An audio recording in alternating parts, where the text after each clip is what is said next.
Assalamualaikum warahmatullahi wabarakatuh. Alhamdulillahi rabbil alamin. Assalatu wassalamu ala asrafil anbiya wal mursalin Sayyidina wa maulana Muhammadin wa ala alihi wa sahbihi ajma'in. Amma ba'du. Pertama-tama dan yang paling utama, marilah kita panjatkan puja dan puji syukur kita atas kehadiran Allah Subhanahu wa taala yang telah memberikan rahmat dan karunia-Nya kepada diri kita semua. Selawat serta salam tak lupa kita junjungkan kepada Nabi Muhammad sallallahu alaihi wasallam yang telah membawa kedamaian dunia dari zaman jahiliyah hingga sampai saat ini. Bapak di sini ingin menyampaikan peristiwa-peristiwa bersejarah yang terjadi di bulan Ramadan. Bulan Ramadan adalah bulan yang dinanti oleh jutaan umat Islam di seluruh dunia.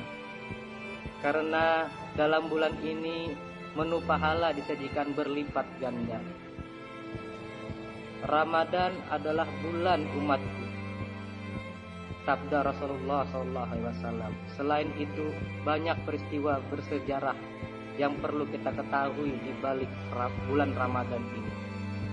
Dan peristiwa-peristiwa tersebut patut kita putar kembali, kita ingat kembali, dan kita ceritakan kembali peristiwa apa saja yang terjadi di bulan Ramadan. Yang pertama adalah peristiwa nuzul Quran, atau yang disebut dengan turunnya Al-Quran. Dalam surat Al-Baqarah ayat 185 diterangkan bahwa Al-Quran diturunkan pada bulan Ramadan hingga mendapat sebutan Syahrul Quran. Namun para ulama berbeda pendapat mengenai tanggal turunnya Al-Quran di bulan Ramadan. Pendapat yang masyhur adalah 5 ayat. Turun pertama kali di Gua Hira melalui malaikat Jibril pada tanggal 17 Ramadan. Turunnya ayat pertama kali kepada Rasulullah SAW ini sekaligus sebagai pengangkatan Nabi Muhammad SAW menjadi utusan Allah. Peristiwa yang perlu kita ketahui yang kedua adalah peristiwa Lailatul Qadar. Lailatul Qadar merupakan istilah yang digunakan untuk memperingati malam di mana Al-Quran diturunkan dari Allah secara keseluruhan, yang kemudian dibawa Jibril secara berangsur kepada Rasulullah SAW.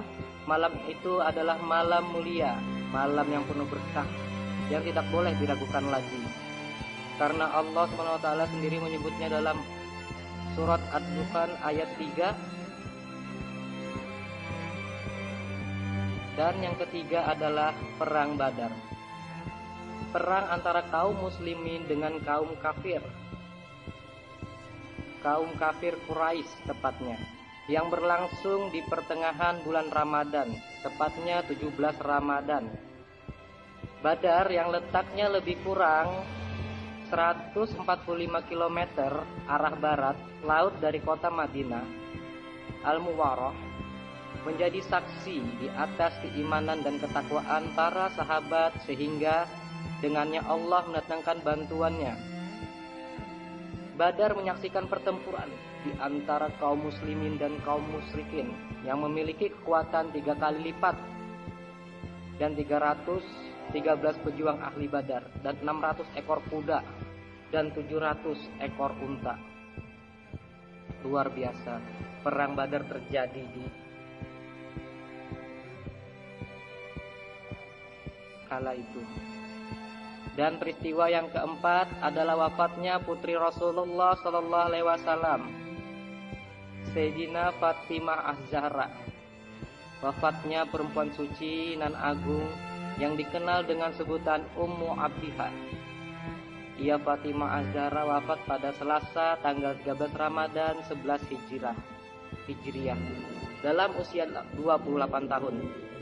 Saat wafat, Fatimah meninggalkan Hasan yang masih berusia 7 tahun, Husain yang masih berusia 6 tahun, Zainab 5 tahun, dan Ummi Kalsum yang berusia memasuki usia 3 tahun. Aisyah radhiyallahu anha bercerita, saat-saat menjelang Fatimah wafat 6 bulan setelah ayahnya Rasulullah SAW wafat, tepat pada Selasa 13 Ramadan 11 Hijriah. Fatimah wafat dalam usia 28 tahun.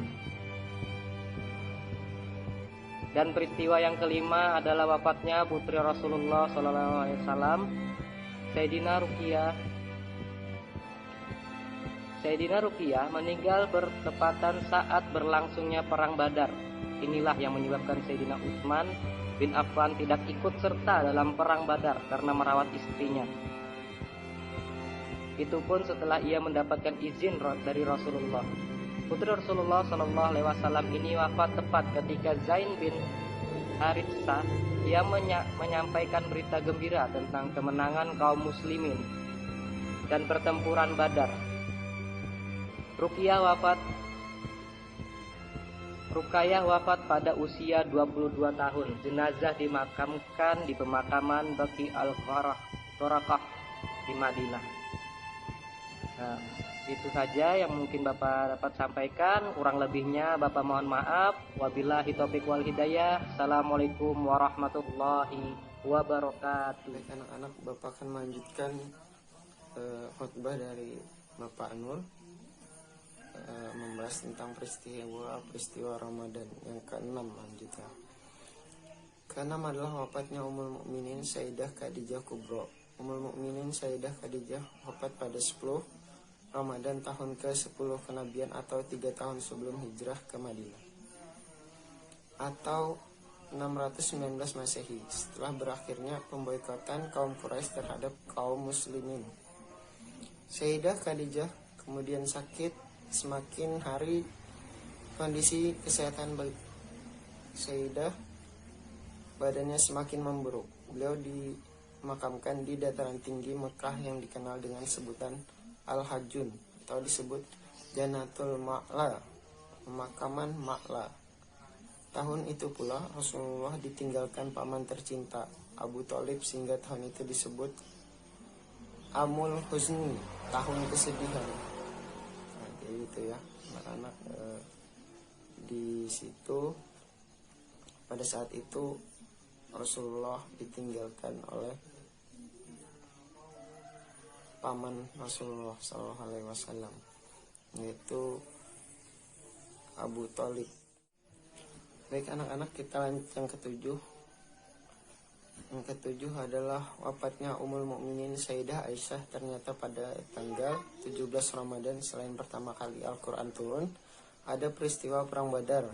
Wafatnya Ummul Mukminin juga terjadi pada malam 17 Ramadan. Ketika itu Sayyidah Aisyah sudah berumur 67 tahun. Ia jatuh sakit pada Ramadan 58 Hijriah.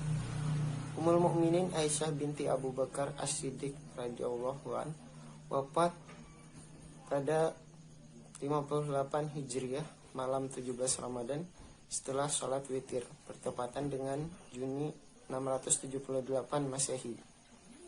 Seluruh umat Islam pada saat itu sungguh berduka cita.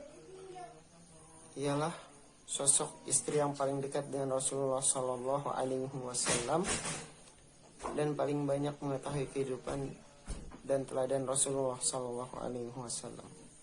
Baik, anak-anak, selanjutnya kita lanjut ke yang ke-8 adalah wafatnya Sayyidah Ali Kamarullah Wajhah. Sayyidina Ali Kamarullah Wajhah dibunuh oleh Ibnu Muljam, seorang Khawarij yang bersekongkol dengan dua orang temannya, Al-Buraq bin Abdillah dan Amru bin Abu Bakar At-Tamim. Masing-masing berikrar untuk membunuh Ali bin Abu Thalib, Muawiyah bin Abi Sufyan dan Amru bin As.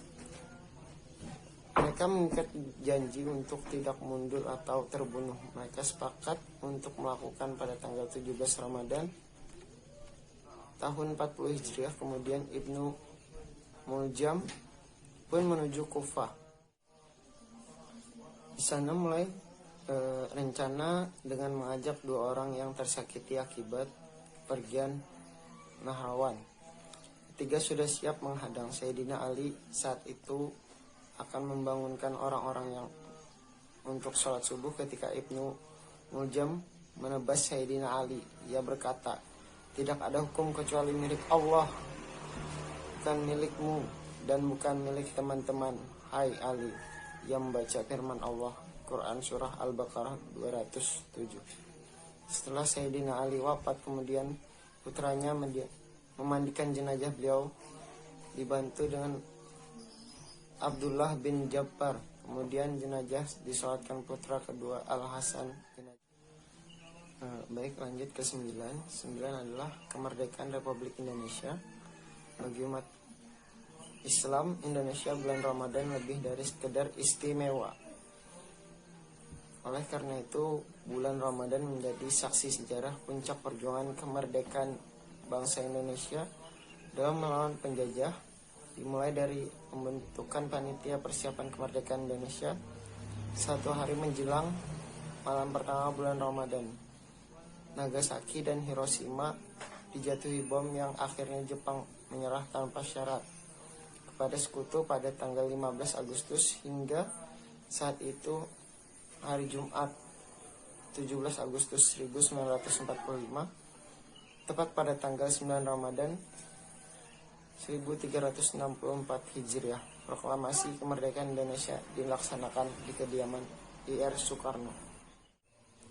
Selama masa persiapan menuju kemerdekaan, Ir Soekarno meminta rekomendasi dari beberapa ulama seperti Kiai Haji Hashim Asy'ari yang merupakan muassis pendiri Nahdlatul Ulama.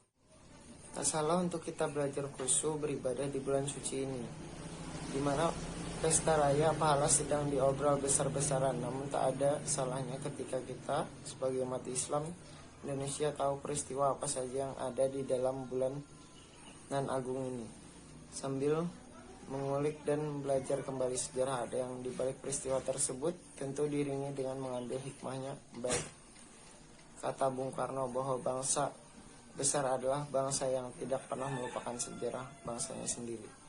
Demikian khutbah dari Bapak, semoga bermanfaat, semoga kita selalu dalam lindungan Allah. Bapak akhiri, wassalamualaikum warahmatullahi wabarakatuh.